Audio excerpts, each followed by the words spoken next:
Garrett, excuse me. You've been in the postseason before, but in a far different role, far different format. Wondering what you remember about those experiences, how it might impact you tomorrow night or inform your preparation, and how different is it getting ready as a Game 1 starter? As far as what I remember, not a ton. Just remember how bad it sucks to lose. It was a completely different role, like you said. And now with my experience just as a player and as a starter, I'm just going to try my best to treat it as another start. You know, obviously the implications are a little bit bigger, but for me, there's no need to put any excess pressure on it. There's already a good lineup on the other side, so that's enough pressure as it is.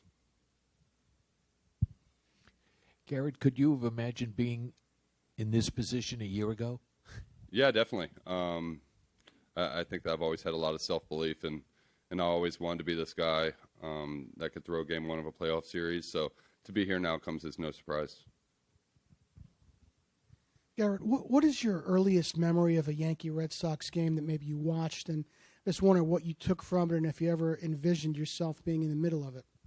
Not really any memories, to be honest. I wish I could give you a better answer there, but you know, outside of watching the series on Netflix, don't really have any memories of that. Garrett, how much when you joined this team did you want to have an impact beyond the day that you pitched? That you would try to be one of the leaders, try to be somebody who could help out other guys, and do more for the team than just your 30 starts.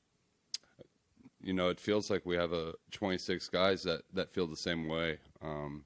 Since day one, it seems like, as far as extending a helping hand and being a good teammate, that role has been carried on throughout the clubhouse. So I don't think that, I'm alone in that thought. I think that every player wants to be remembered as a great teammate, and I'm no stranger to that myself. And Alex was telling us before that you decided that the team would dress up a little bit on their way to New York. What went into that, and why did you feel that was a good time to do it? Yeah. I mean, I was telling the rookies when we were celebrating clinching, it's, this could be the one time you get to do this as a major leaguer. So let's enjoy it and let's feel good about ourselves.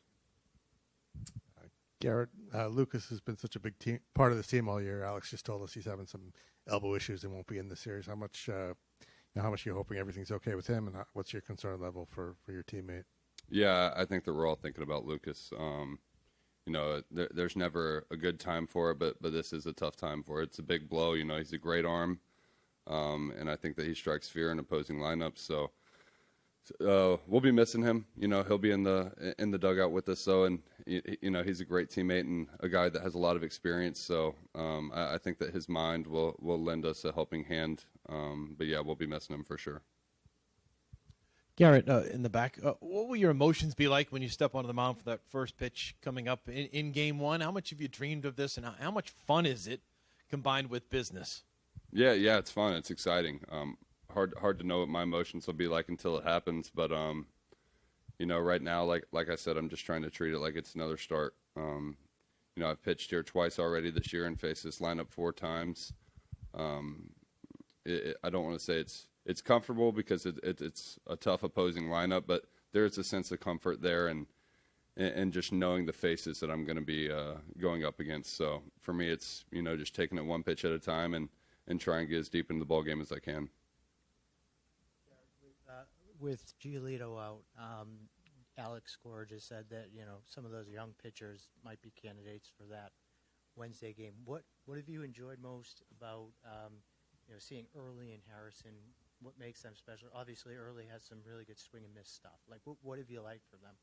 Yeah. Harry, I actually worked out with a couple off seasons ago down in Arizona, so I got familiar with him and his stuff, and have followed his big league career a little bit up until him joining us. And then as far as Early goes, the pitch ability is beyond his years, man. It's really good plus stuff. 5 pitches for strikes, and like you said, the swing and miss component. I think that he'll be a huge bolster to the staff here in the postseason.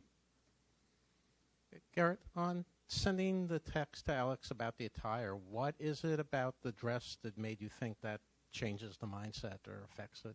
I don't think it's anything about the mindset. Like I said, it's this could be a once in a lifetime opportunity for some guys on this team. So I think that we should treat it with the dignity that it deserves. Garrett, back here on your right. Your manager's 17-8 in the postseason here, wearing a Red Sox jersey. What type of piece do you feel that adds to your team? You know, outside of the field, outside of play. What type of weapon does he represent? Yeah.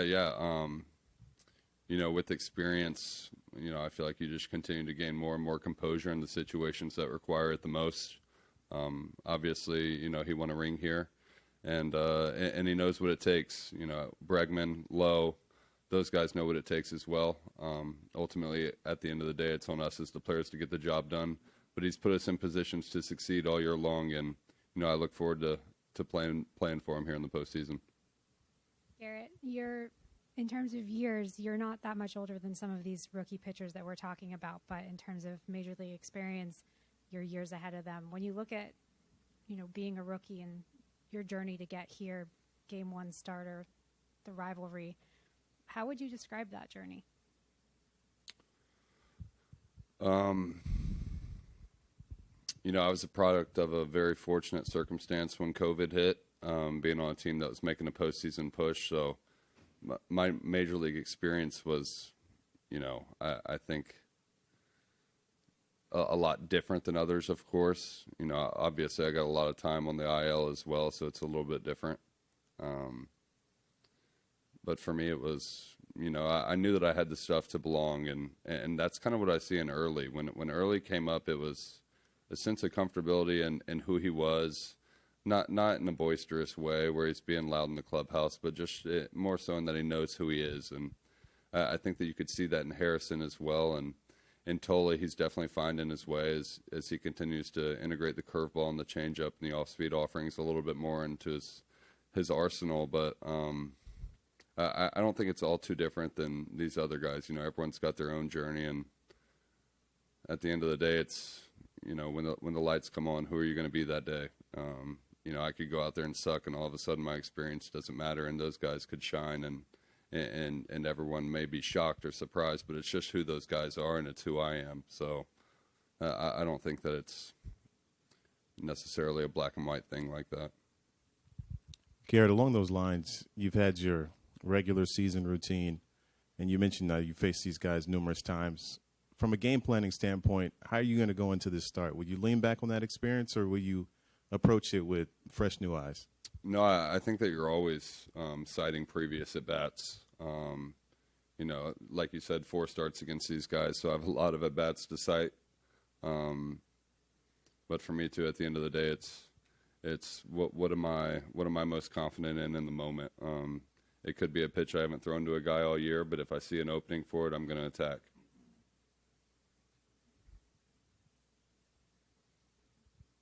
To that end, perhaps, what led to you throwing your sinker so often in September? Cutter was getting hit a little bit. Four-seam command was a little spotty. Those are the negative components of it. And then on the flip side, I know that it's a really good pitch. You know, you talk to guys about trying to cover 2 different heaters, let alone 3 if you're including my cutter as a fastball. And it's a tough task for any hitter to put up with.